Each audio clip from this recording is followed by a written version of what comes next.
بسم الله الرحمن الرحيم۔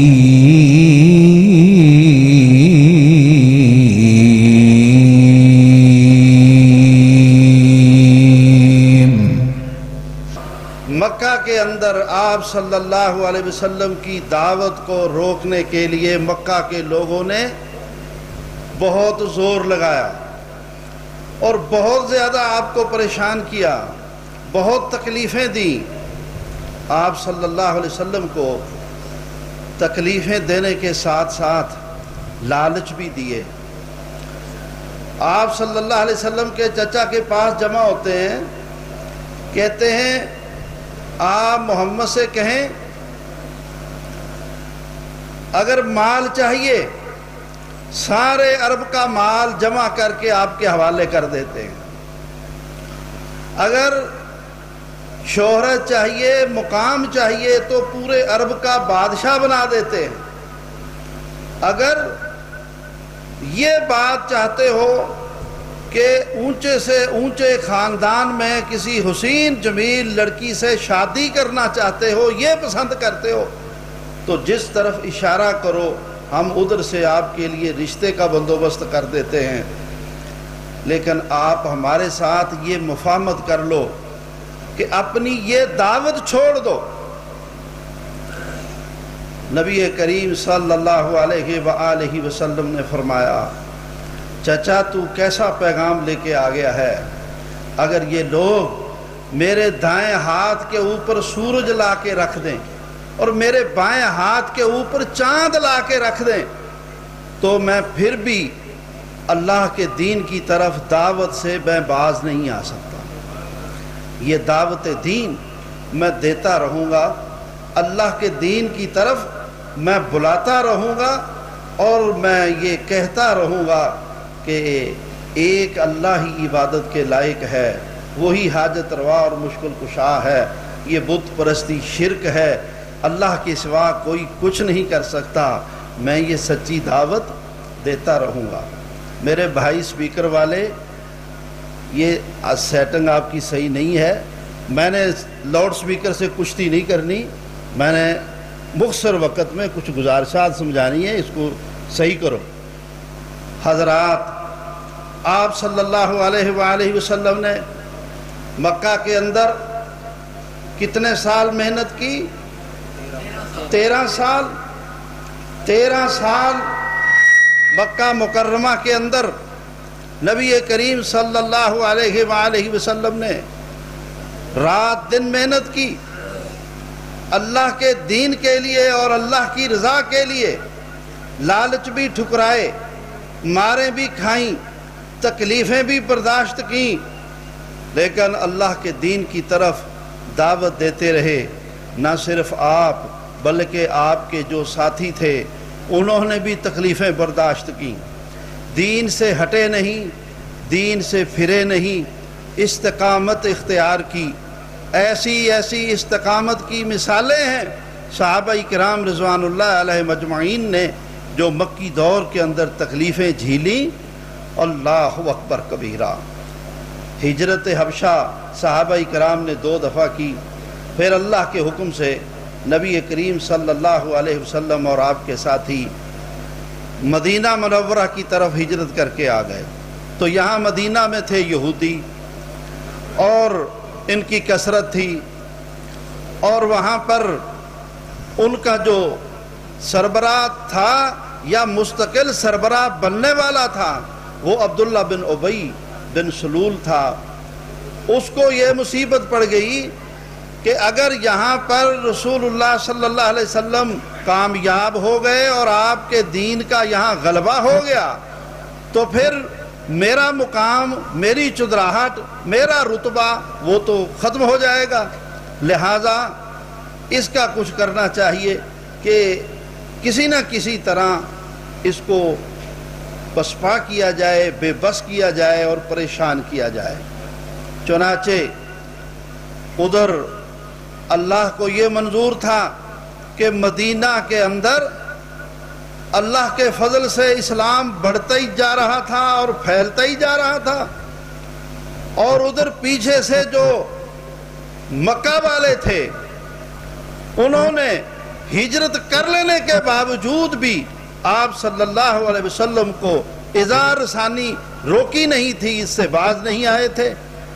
اور وہ جنگ بدر جو کہ آپ کی ہجرت کے دوسرے سال ہی ہو گئی، جنگ احد تیسرے سال ہی ہو گئی، اور غزوہ خندق 5ویں سال، یہ 3 جنگیں مکہ والوں نے مدینے کی طرف بڑھ کر، 2 تو مدینے میں پہنچ کر کی، احد، بلکہ جو احد ہے، احد جنگ ایک دوسرے سال بھی ہوئی، احد ثانی اس کو کہتے ہیں، اور یہ خندق 5 کو ہوئی۔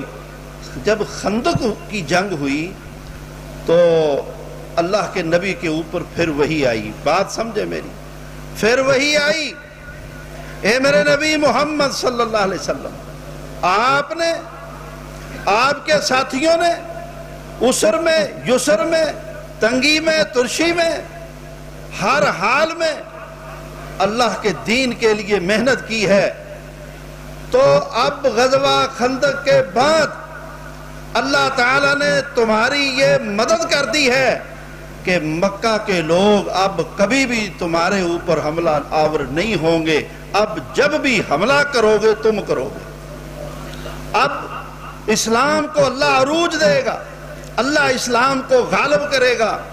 چنانچہ پھر میرے بھائیوں ایسا ہی ہوا کہ 8 کو اللہ تعالیٰ نے مکہ فتح کر دیا۔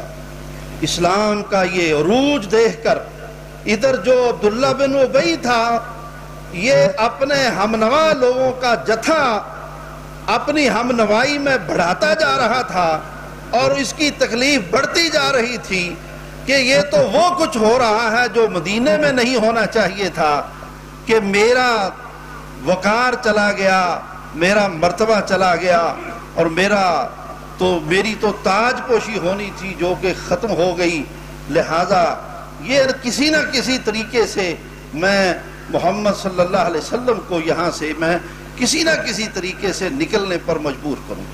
غزوہ بنی مستلق سے جب صحابہ اور اللہ کے نبی واپس پلٹ رہے تھے تو اس وقت اس نے کہا جب ہم مدینہ پہنچیں گے تو عزت والے، نعوذ باللہ، ان ذلیلوں کو، ان کم عزت والوں کو یا ان لوگوں کو مدینہ سے نکال دیں گے، اس حد تک لفظ کہہ دیے۔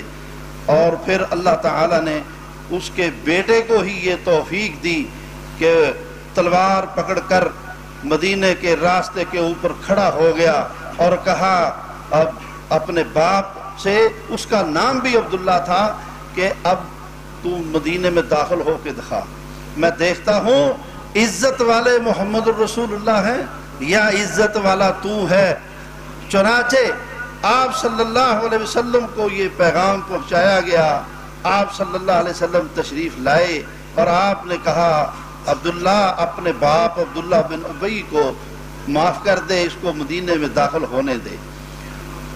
لیکن اس کے باوجود عبداللہ بن ابی اپنی شرارتوں میں وہ بڑھتا جا رہا تھا اور کہتا لا تنفقوا علی من عند رسول اللہ، او تم محمد اور ان لوگوں پر جو محمد صلی اللہ علیہ وسلم کے ساتھی ہیں ان کے اوپر خرچ نہ کرو، تم خرچ کرتے ہو دین کو غلبہ ہوتا ہے، دین مضبوط ہوتا ہے، یہ مہاجر انصار مضبوط ہوتے ہیں، تم خرچ نہ کرو، تم کیوں چندہ دیتے ہو، تم کیوں تعاون کرتے ہو۔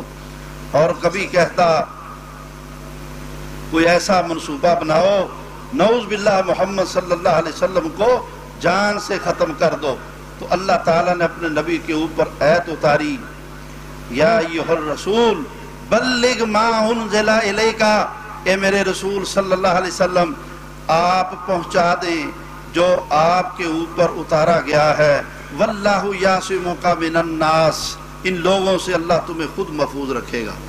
چنانچہ عبداللہ بن ابی نے رسول اللہ صلی اللہ علیہ وسلم کو مدینے میں بہت خطرناک حد تک آپ کو تکلیفیں دیں۔ آپ صلی اللہ علیہ وسلم ایک مجلس میں اپنی سواری کے اوپر، اور وہ گدی تھی،